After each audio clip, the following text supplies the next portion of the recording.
What is going on, YouTube? Welcome back to Fireside Rangers. I'm your host, Eric Wilson. Today, joined by my co-host, Colin Alcabes. Today, dressed in normal clothing. Now that it's November and the Halloween special has come and gone. If y'all missed that, it's our most recent upload. Check it out. It was a good time. We're here today, though, to discuss Igor Shesterkin. Last night, right before the Rangers played against the Buffalo Sabres, Kevin Weeks gave a little mysterious post out on Twitter. It was a picture of the New York City skyline with the caption 8 by 11 and a half question mark. Can only assume that means Igor Shesterkin is closing in on a deal for 8 years, $11.5 million. After just a couple weeks ago, he rejected an 8 by 11. Did he really have us bugging out about $500,000? Maybe. We'll see. We're going to talk about Igor, this potential deal, how we would feel about it if it goes through. But before we do that, I think it is important to discuss last night's abysmal performance against the Buffalo Sabres. I guess by the time this uploads, it'll be 2 nights ago.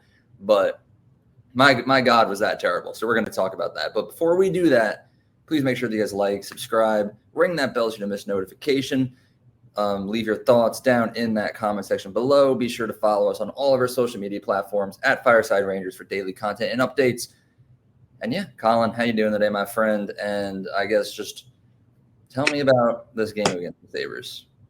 I'd be doing a lot better if the Rangers didn't take the night off last night. After 4 days off, they put together an absolute clunker of a game where nobody looked good. Everybody was pretty much minus.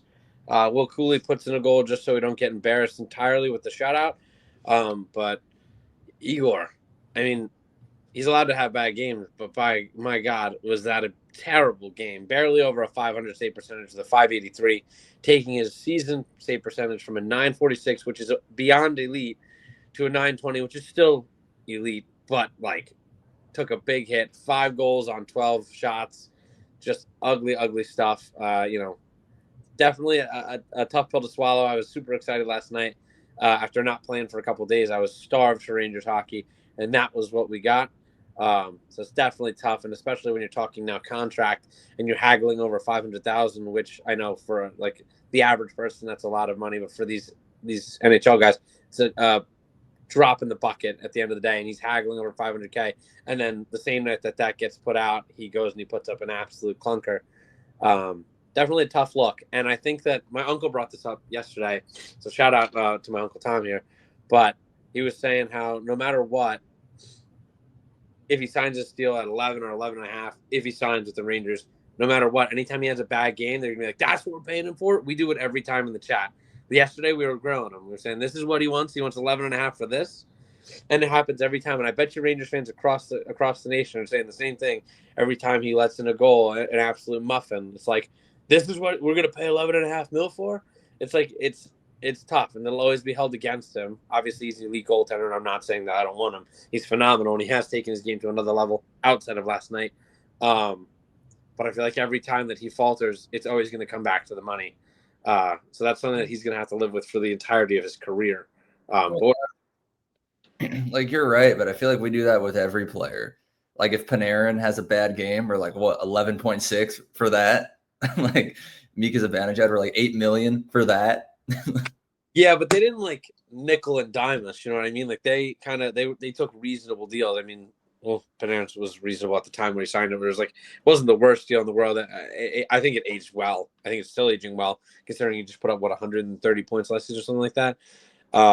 20, but yeah. But I see what you're saying. I definitely talk about it with True Ball all the time. We're like 8 mil for that. So I hear you. But I'm not like I don't hold them as accountable as I would hold a goalie, especially when they're playing hardball. You know what I mean? Like it wasn't like they went back and forth and deals got leaked and they were like, I want to be in New York, but then turned down a deal that would make them the highest paid player at their position in history. You know what I mean? Yeah. It's just like my thing isn't even about if they have a bad game. My biggest problem would be the games that he's not playing. Where like if we start Jonathan Quick one day and Quick plays great, and the problem is that like our defense is trash, and I'm like, oh man, $11.5 million on the bench that we could have used building a better defensive core. Like, because realistically, Igor only plays like 2/3 of a season and then the playoffs. So that's a whole 33% of the season with $11.5 million that would be on the bench. But I don't know. But as far as like the contract goes, I'll share my thoughts when we get there. But as far as last night goes, what I'll say is, it is just one game. I'm not gonna overreact and be like we're cooked. But I think last night was a very telling performance that if Igor is not on the top of his game, that this Rangers team is doomed. Right, he gets pulled at like just over halfway through the game. He had 33 minutes of time on ice, so just over halfway through the game, he gets pulled with 5 goals against. Man, I know you said it before, but the .583 save percentage, like that's terrible. And like I get it, he's allowed to have bad games, but if he's going to be paid that much money, I don't think he's allowed to have that bad of a game. Like you never see a game where Panarin goes out there and costs us 5 goals. Like he might not score 5 goals, but he's not costing us 5 goals. And not that every goal was Igor's fault. I was just going to say, he did get left out to dry a little bit there, but there was definitely some saves. Yeah, I have to clarify that. All 5 goals against were not Shesterkin's fault. But there were a couple that I would have liked to have back that could have been a momentum-shifting save, possibly. But I don't know. It was a bad game. The entirety of the Rangers played bad, not just Igor, the whole team. It's 1 out of 82. Who cares? Move on. We played Detroit on Saturday. I guess tonight, the day this video uploads. So we'll see how the Rangers decide to bounce back. If they had 4.5 days off or something, like 3.5 days off, they were going to be a little rusty. Shout out the NHL scheduling team for that one. But aside from that game against Buffalo, just looking towards the future, this 8-year, $11.5 million deal, I have weird mixed feelings about it because there are some games where I'm like, pay this man 12, give him 12.5. He's earned it. And then there's days like today where I'm like, 11.5 for a guy that's going to play 2/3 of the season. I don't know, man. So I don't really even know how to verbalize my thoughts because yes, it would set a new record to make him the highest paid goaltender in NHL history. But it's only by $1 million. Carey Price made 10.5. Shesterkin's been making 11.5 in a world where the salary cap is much higher. But did Carey Price ever win a Stanley Cup? No. Like when Henrik Lundqvist made the same percentage of the cap, did he win a cup? No. I would love to hand Igor this money. I would love to give him 11.5 because he's 1,000% earned it. I just can't morally do it without knowing that this team will never win a Stanley Cup as long as Shesterkin is a member of it. I don't know how true that is. I think it would just make it a lot harder. But you're seeing teams like Bobrovsky just won with the Panthers. He's making 10.5, I believe, or maybe it was 10. It's 10. I think it's 10.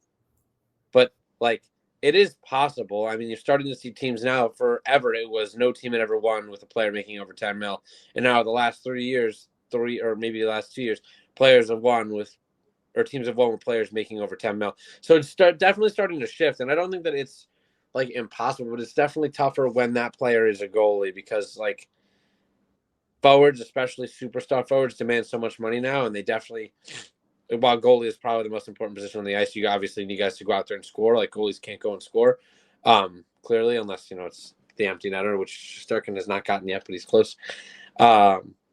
But I think it's tough to try to allocate funds evenly throughout without having like really good deals. You can look at how the Panthers are built. They have a lot of really team-friendly contracts, and it definitely helps that they don't have the state income tax. I think that definitely makes it a lot easier so they don't have to overpay and whatnot to cut the difference there for the players. But, it definitely handcuffs us, but I don't think it like fully takes us out of it. I know that we say that we never won with Hank, but we definitely had our opportunities. Like we could have won against the Kings. We led in 3 out of the 4 games for a lot of it, and we just blew them. So, I mean, we could have won that series and he could have a cup. The following year, we should have beat Tampa, and we kind of sold the conference finals there.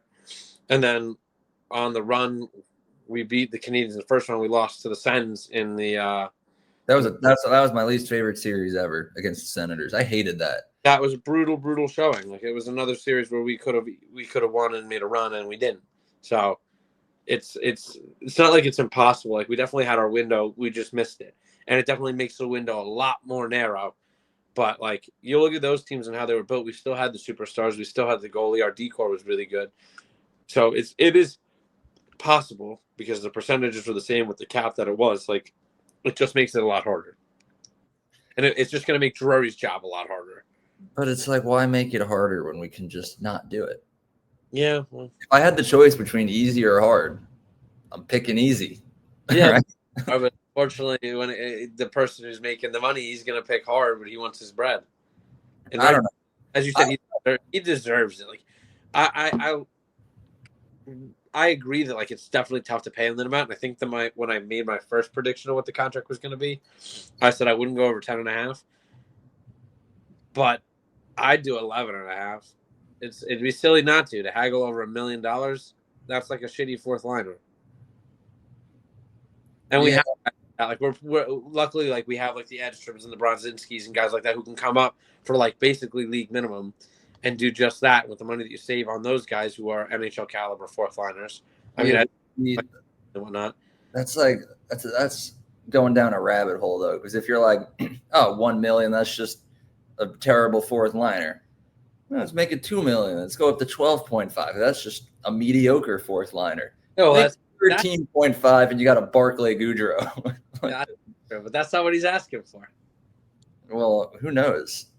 If there towards the beginning of the season, he was putting up numbers where I'm like, oh my God, we're gonna have to pay this man like $15 million. That's the agent being the agent. You always have to shoot high, so that way when the team comes in low, you can meet in the middle.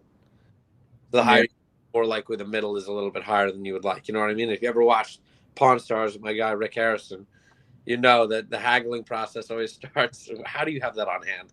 You know that the haggling process always starts. They go high, you go low, and you meet in the middle. So I think that was just a bargaining tactic by his agent, who's doing a very good job at getting him his money. But I don't think like 11.5. I'm not gonna say no to a generational goalie for an extra mil. Obviously, 10.5 would be a lot nicer. Even 11, I think you and me were both kind of like, okay, like I guess I'd do this. While it does suck, like it'd be silly to let him go. 9, take it or leave it. Yeah, well, he's gonna leave that all day because there are that'll give him more than more than 11.5, I bet. Yeah. But you got to uproot yourself from New York, and he likes it here from what he says. And this team, no, you're right. They're competitive. But to answer your first question, though, I always keep the Luigi hat in my inventory because you never know when it's going to become necessary to pull out. But yeah, I don't know. Like it's all speculation. I mean, Kevin Weeks said a deal is in the works. So maybe I should maybe post this tonight just in case we wake up tomorrow and the deal is done and I have to scrap this episode and it can go become a part of the lost archives like the many other episodes. But yeah, no, we'll see. It's like it's a developing situation. 8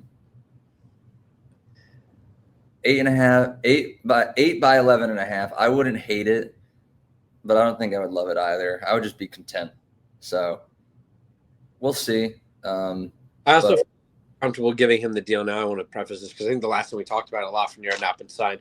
I feel significantly better giving Shesterkin this deal now that Loff is locked up long term, because I did not want this to negatively impact our chances at keeping him. And with how he's played and the steps he's taken, like once he was locked up, I was like, okay, you can kind of do whatever now. Because if you look at this team, like a lot of their important pieces are locked up still for a good chunk of time. Hedl is still got a couple years left on his really team-friendly deal. Loff has the entirety of his, in my opinion, really team-friendly deal that as it'll only look better as he goes on. Kreider still has a couple years left. Fox is locked up long-term, and now if you get Chesty, like you have the really important pieces there. Trocheck has a couple years left, like, you know what I mean? So you have your three centers. I didn't mention Mika because he's kind of been playing like ass, but like he's locked up for a decent chunk of time as well. Like you have down the middle, you're set. You have a couple solid wingers, and you can backfill other guys. You have your number one defenseman and probably a top 5 D-man in the league. And then you have Shesterkin, who's without a doubt the best goalie in the league. Like, I don't know. I think if you get this deal done, you have a lot of stuff to work with, and you just got to backfill with the right pieces, kind of like how the Avalanche did when they went. They didn't go out and get some absolute stud. They got Arturi Lehkonen, who is a dog in his own way, but like it's not like they went and they traded for Patrick Kane and Vladimir Tarasenko, like another team I know, in less than the first round or whatever. Like they went and they got the guys that were needed in the locker room, the glue guys, the guys who complemented their lines well, not just name value and star power. So I think that's going to be what Drury has to do and kind of identify what will complement the lines best when there are holes that need to be filled. But I think that this team doesn't get far without Igor Shesterkin. I think if you have to go into the goalie carousel and try to find somebody else, I don't think that you're making as deep a run. I don't think you're as serious of a contender. I got something against my boy Jonathan Quick. I think Jonathan Quick is very good. I don't think he has the longevity for a full season starter workload. Nah, I'm saying trade Igor at the deadline and then get like a really good defenseman. And then just let Quick take us down the home stretch. The decor needs to be reworked, but we could talk about that in another video. But I'm not trading him for anything. It'd be silly to trade him. I just don't want to. The only reason that and I'm not saying I agree with the trade, but the only reason I would consider it is because I don't want a John Tavares situation. Trade him to the Sharks, where John Tavares is like, yeah, no, I'm gonna stay. I want to be here, and then he just leaves. Like that. That looked like it sucked. I have to deal with that. Yeah, the few Islanders friends that we have, they didn't seem too pleased when that all went down. Yeah, no. So I'd like to avoid that at all costs. But I think if this is handled correctly, which it seems like it is, I think Drury is playing hardball. But I do think at the end of the day he will get a deal done, and I do think it'll be as team friendly as possible. I'm not saying it's team friendly at all, but I'm saying it'll be more beneficial to the team as opposed to what Igor actually wants. I think he's just going to try and fight for every penny that he can, and that's his job as the GM, and I respect it. But this is going to be one of those things. I say it every time. It's going to define his career as GM. How this contract looks, how it ages the team, and how the team is able to go on from there. It will decide his fate kind of going forward as GM and how he is viewed, at least as GM in history. Yeah, we'll have to wait and see. Like I said, first of all, I think you're absolutely right. This will determine his legacy as the New York Rangers GM. And if he botches this and he gets fired, I wouldn't be surprised if he just never gets a job again in the hockey world. But by the time this episode comes out, Igor could already be signed. Who knows? Maybe it'll drop and then he'll sign 20 minutes later. And then we'll have to talk about it all over again. So we'll leave it here for now. If there's any updates or breaking news, obviously we'll be back. But as far as this reported deal that is in the works per Kevin Weeks, that's what we have to say. So if you guys did enjoy, please make sure that you like, subscribe, and you ring that bell so you miss notification. We talked about a lot of big things regarding the Rangers here. We'd love to hear your thoughts on them too, down in that comment section below. And be sure to follow us on all of our social media platforms at Fireside Rangers. But most importantly, have a good one, and let's go Rangers.